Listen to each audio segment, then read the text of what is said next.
Hola, bienvenidos a otra sesión del curso de precálculo. En esta clase vamos a estudiar la función exponencial, vamos a ver sus propiedades y vamos a ver una aplicación al interés compuesto. Entonces, antes de comenzar con la función exponencial, me gustaría hacer un repaso de las potencias.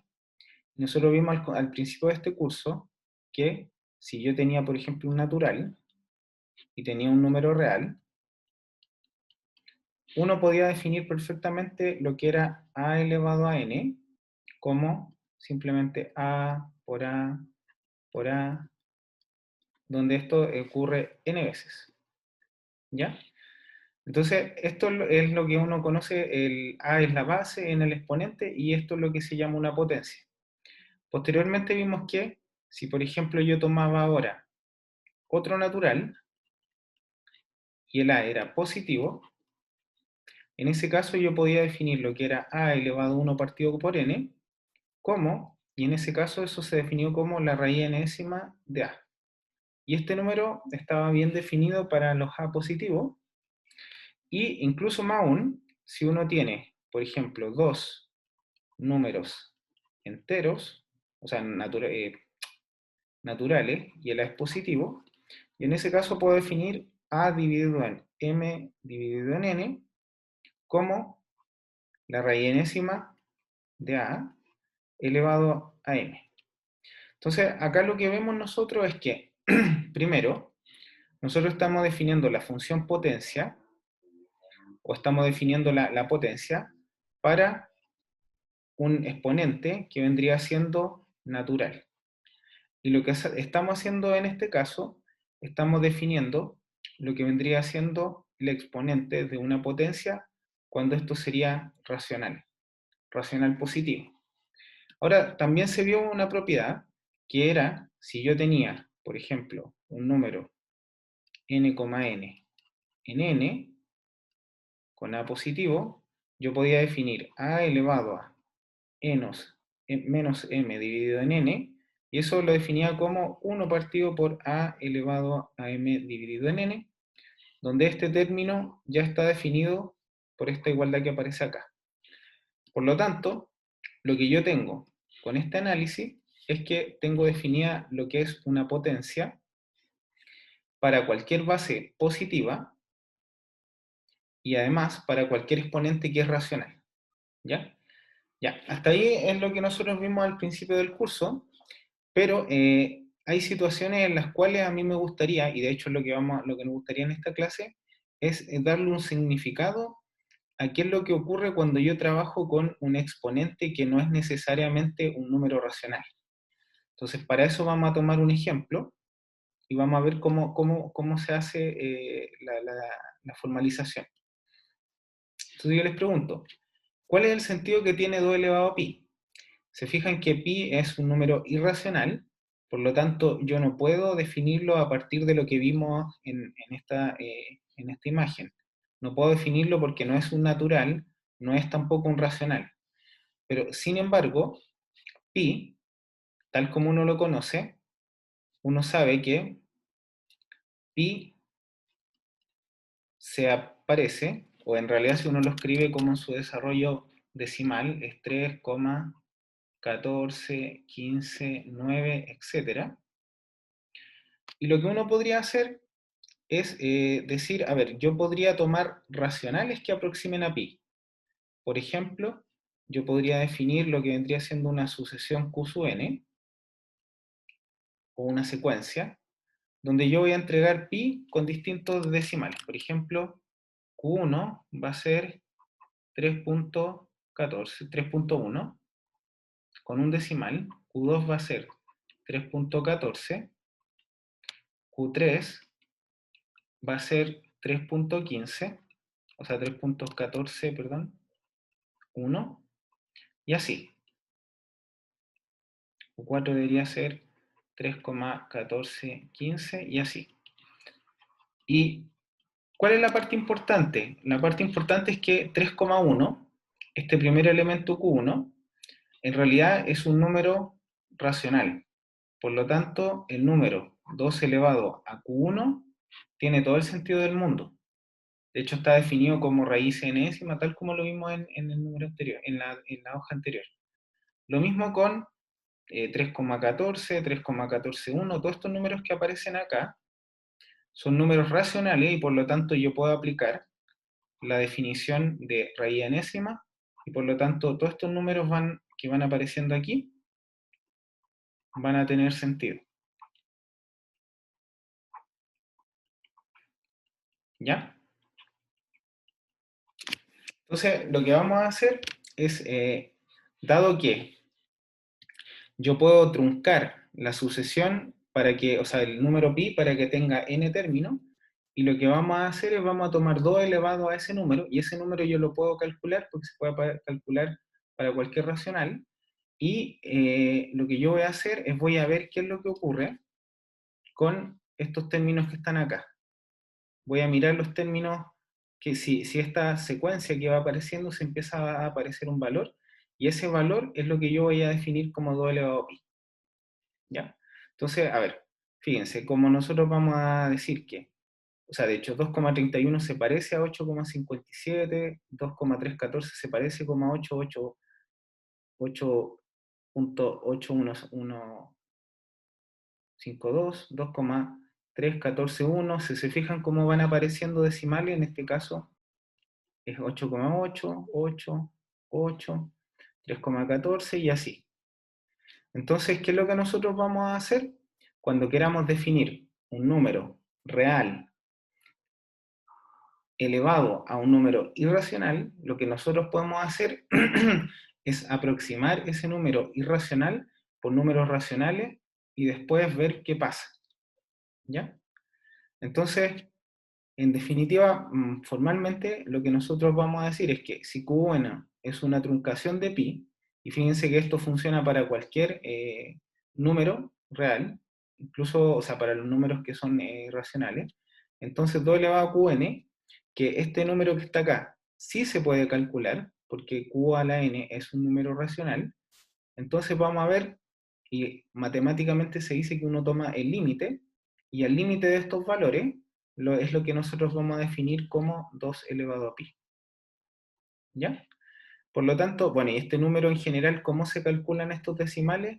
Simplemente se fijan que cuando yo voy mirando estos términos de la secuencia, voy viendo que los valores empiezan a aparecer. Por ejemplo, acá aparece el 8, después tengo el 8,8, después tengo el 8,2, el 8,8,4, y así van apareciendo cada vez más decimales.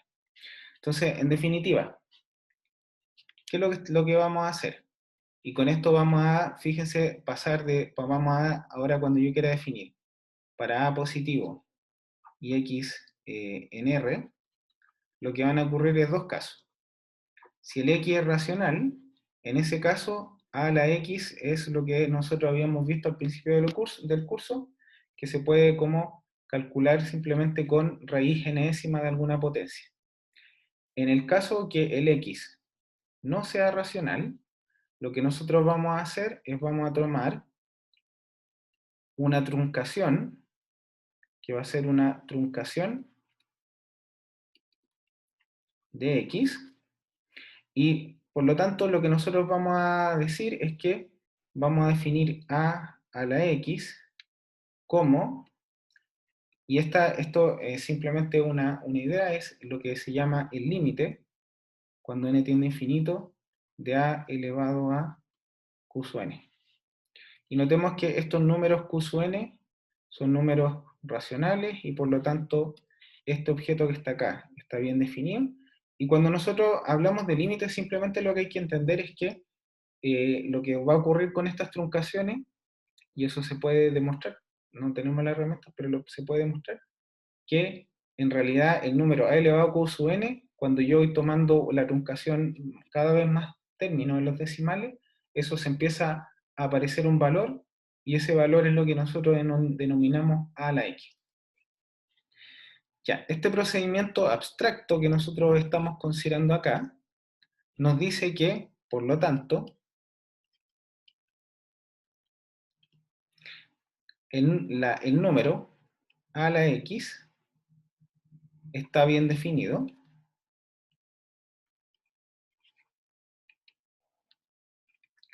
para todo x en R. Ahora, ojo que esto necesariamente si la es mayor que 0 solamente, porque en ese caso es donde yo puedo tomar la raíz enésima de un número, por ejemplo, la raíz par eh, de un número, ¿ya? Así que por lo tanto, si el A es mayor que 0, el número a la x está bien definido para todo x en R, ¿ya?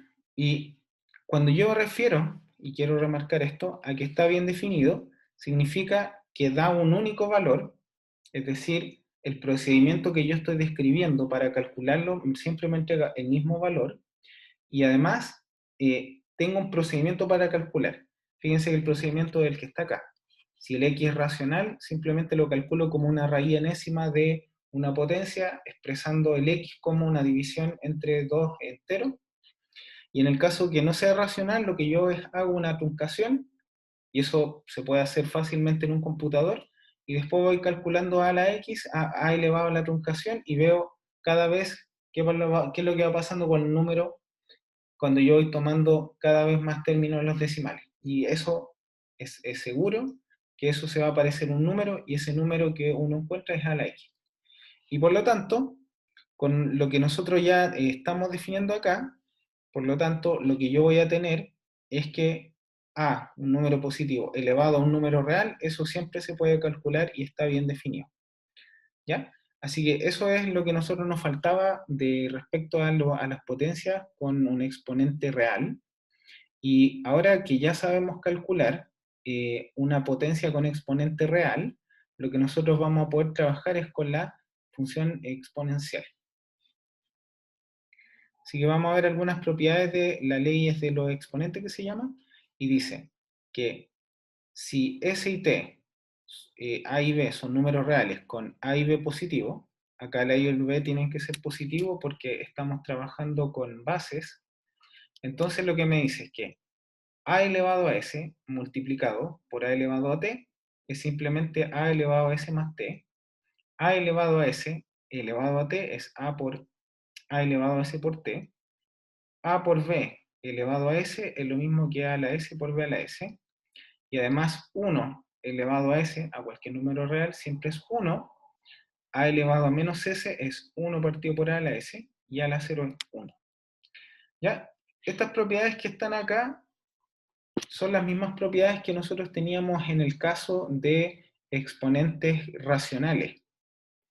Y de hecho, como uno las demuestra, es simplemente lo que uno tiene que hacer es usar truncaciones, si es que está trabajando con números que son irracionales, y por lo tanto, con truncaciones lo que uno tiene que hacer es pasar al límite.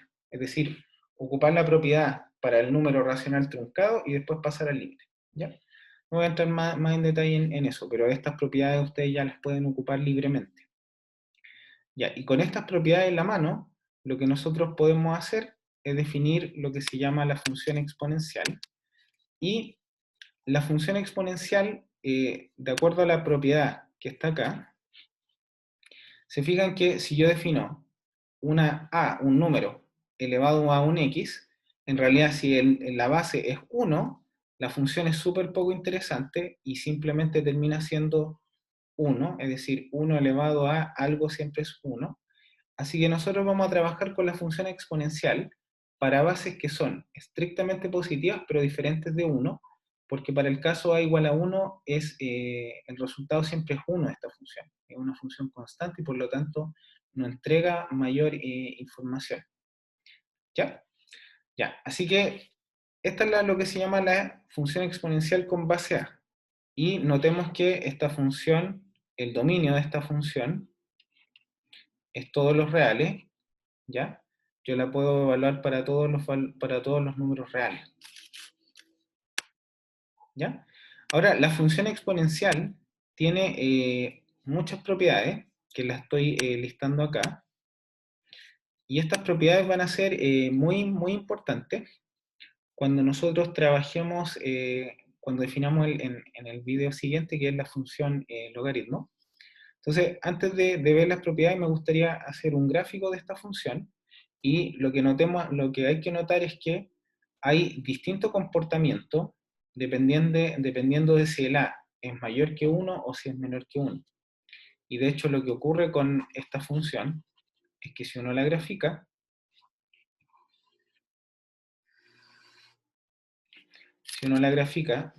para A mayor que 1, si yo tomo una base y la elevo a 0, de acuerdo a las propiedades, lo que yo debería obtener es 1, así que debería obtener 1 en ambos casos. Y acá voy a dibujar lo que ocurre para A entre mayor que 1, y acá lo que ocurre con A entre 0 y 1. Ya, el caso A igual a 1 no es un caso interesante porque, como les decía, en ese caso la función exponencial es una constante igual a 1.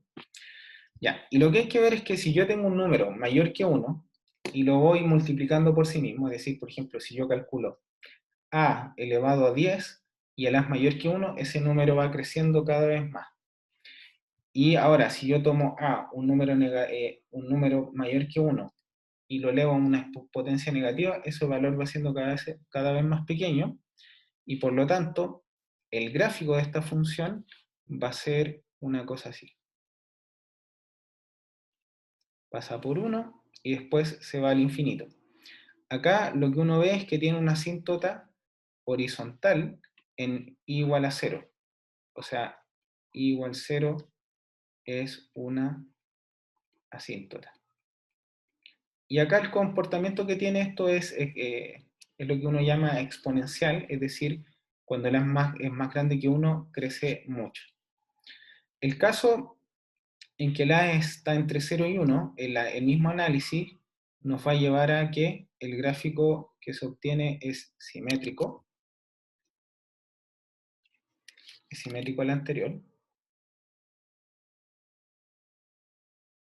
De nuevo, i igual 0 es una asíntota, es decir, estos valores empiezan a aparecer, y en cambio cuando el x tiende a menos infinito, lo que yo veo es que esta función se va al infinito.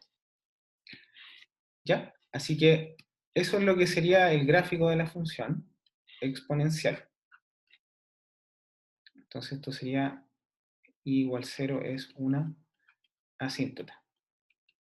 ¿Ya? De este gráfico se ven varias cosas. Por ejemplo, se ve que el dominio de la función, tal como les dije, es todos los reales. Los valores que toma solamente lo está tomando para valores positivos. Por lo tanto, el rango de la función exponencial van a ser los números estrictamente positivos.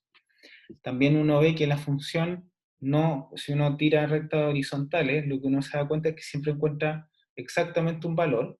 Por lo tanto, esta función es inyectiva, y de hecho en el primer caso es estrictamente creciente, en el segundo caso es estrictamente decreciente. Así que lo que uno obtiene con todo este análisis es que esta función, si yo la defino desde los números reales hacia los positivos, es una función biyectiva. No tiene ceros, no se anula nunca, así que todas estas propiedades de la función exponencial se pueden resumir en esta siguiente tabla. Si consideramos la función exponencial con a positivo a distinto de 1, la función exponencial satisface.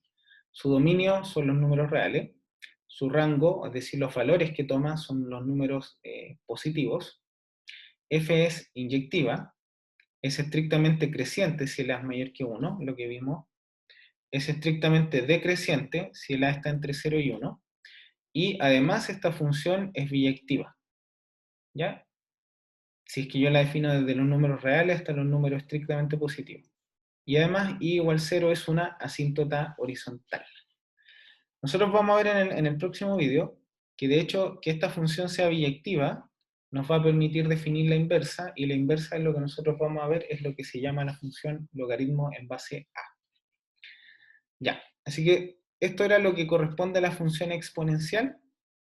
Sin embargo, la función exponencial más utilizada no es con a cualquiera, ni con 2 ni 3, sino que es una base irracional, y es lo que se conoce como la base de Euler.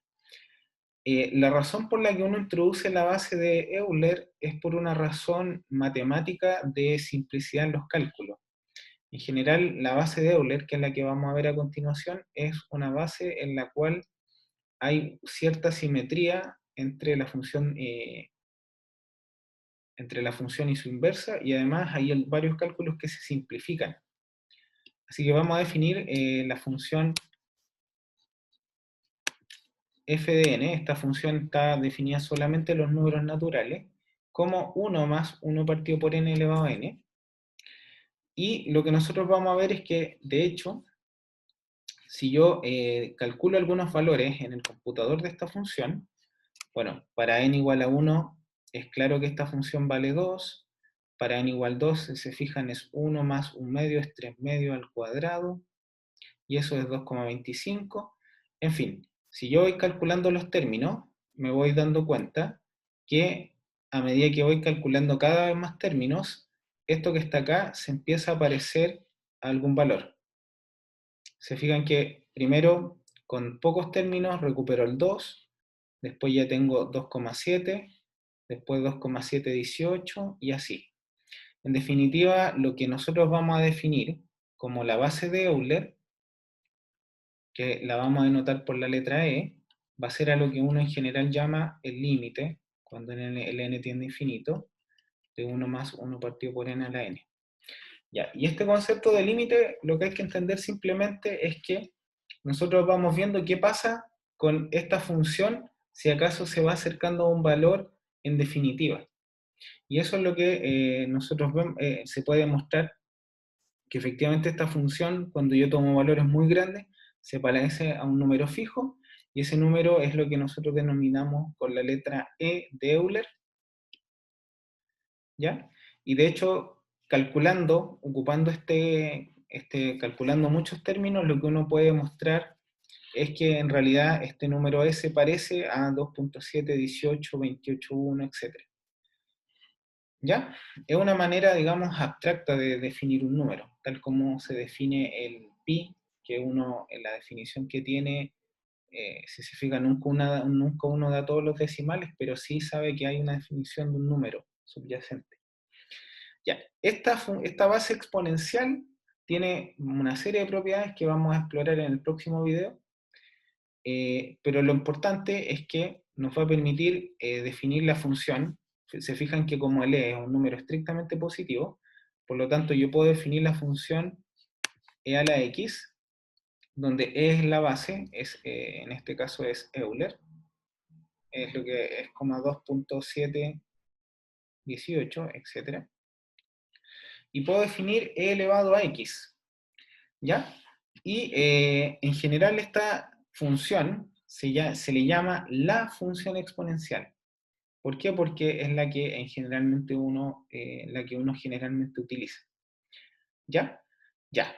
Eh, eso era lo que quería decir. Fíjense que aquí esta función está definida, no es fácil trabajar con la función exponencial cuando uno quiere hacer cálculo, pero sin embargo los computadores permiten calcular estos valores con bastante precisión, así que no hay que tener miedo. Lo importante es conocer las propiedades. Fíjense que como él es mayor que 1, en este caso el gráfico de la función exponencial, la función tiene una asíntota en igual 0 y después se va al infinito, en 0 parte en 1.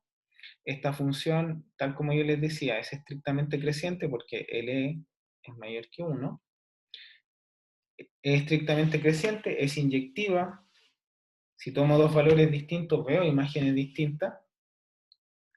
Y además es biyectiva si es que yo la defino desde los números reales en los números estrictamente positivos.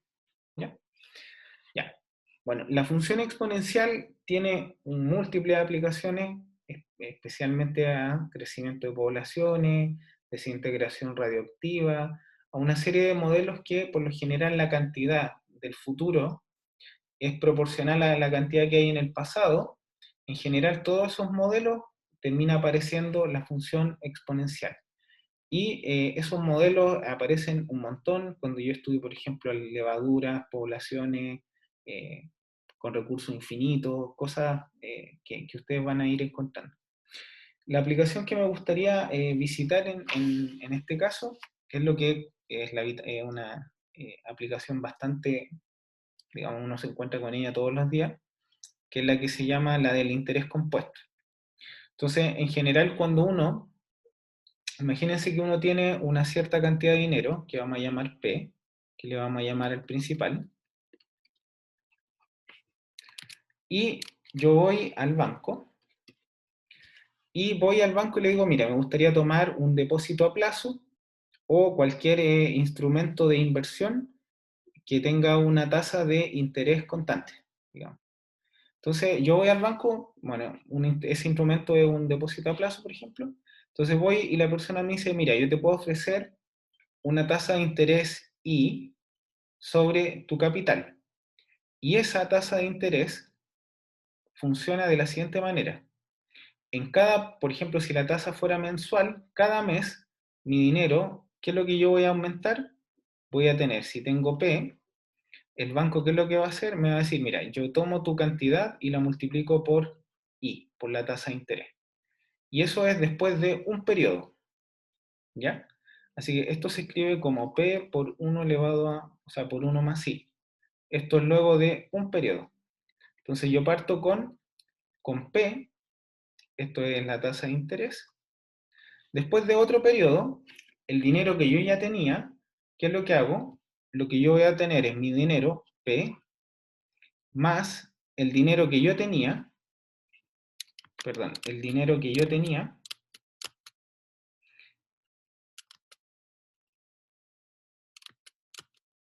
el dinero que yo ya tenía, y ahora lo que vamos a hacer es vamos a multiplicar ese mismo dinero que yo tenía y lo voy a multiplicar por 1 más I. O si ustedes quieren, en realidad tomo el dinero que ya tenía y el banco me dice yo voy y el dinero que tú tenías te pago una tasa de interés I. Y eso de hecho es P por 1 más I por 1 más I, y eso es P por 1 más I elevado al cuadrado. Y esto es luego de 2 periodos. En definitiva, luego de NP de K periodos, fíjense que hablo de periodos porque podría ser capitalización, que es lo que se llama mensual, trimestral, semestral, anual, etc. Lo importante es que, en general, el banco, ¿qué es lo que hace? Yo le entrego un principal y en cada periodo lo que él hace es tomar este dinero, lo multiplica por la tasa de interés y lo suma. Y eso es lo que me da. Y después toma el dinero que yo ya tenía y lo va y hace el mismo ejercicio. Toma mi dinero que ya tenía y proporcional a ese dinero toma y lo multiplica por la tasa de interés y lo suma. Así que después de cada periodos, lo que yo voy a tener es que el dinero que voy a tener en el banco va a ser P, que era la cantidad inicial, por 1 más I es la tasa de interés que que obtengo en cada periodo, elevado acá. Y esto es lo que se llama la fórmula del interés compuesto. ¿Ya? Noten que en este caso el interés compuesto funciona de una manera, digamos, exponencial. Lo que yo voy viendo es que si el K es cada vez más grande, y este número que va apareciendo acá, como es mayor que 1, pues la tasa de interés siempre tiene que ser positiva, bueno, en teoría, entonces lo que yo voy a ver es que mi dinero va a crecer, va a crecer, va a crecer, va a crecer sin límite, ¿ya? Y de hecho, si es que ahora yo considero eh, una tasa de interés, por ejemplo, que se capitaliza n veces en el año, ¿ya? Entonces yo puedo obtener una tasa, la fórmula para el interés compuesto en el caso de que yo trabaje sobre un periodo anualizado. Y esa es la fórmula que está acá. Dice, proposición. Para un capital principal P, que es el capital inicial, la cantidad de dinero ADT después de T años bajo interés compuesto se calcula con esa fórmula. ADT, que es igual a P por 1 más R a la R dividido en N elevado a NT. Ojo que en este caso ese R dividido en N es justamente la tasa de interés. Y en el fondo la cantidad de periodos que hay es justamente como yo estoy pensando que esto ocurre, el número de veces que se capitaliza en el año, en T años tiene que ser, esta es lo que sería la cantidad de periodos que se capitaliza.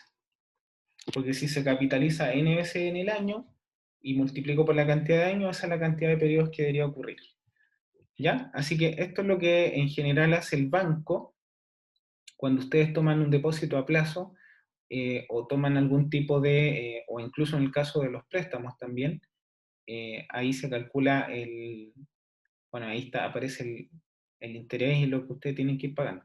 O en este modelo, ADT es la cantidad después de T año, P es el principal, R es la tasa de interés por año, N es el número de veces que el interés se capitaliza por año y T es el número de años. ¿Ya? Así que, bueno, con eso terminamos la clase de hoy y los invito a que revisen otras aplicaciones de la función exponencial porque hay bastantes. La función exponencial es una función extremadamente importante, especialmente en estos tiempos en los que estamos viendo ahora, donde todos hemos escuchado la frase que la tasa de contagio es exponencial. Incluso una cosa interesante de la función exponencial es que crece mucho más rápido que cualquier polinomio, que cualquier función lineal. Y es interesante porque uno ha escuchado en las noticias que dicen el crecimiento exponencial lineal del coronavirus. Y la verdad es que ahí se nota que hay una falta de conocimiento de la función exponencial y su significado. Así que yo lo invito a repasar este concepto eh, y sus propiedades. ¿Ya? Así que bueno, eso fue todo por hoy. Muchas gracias.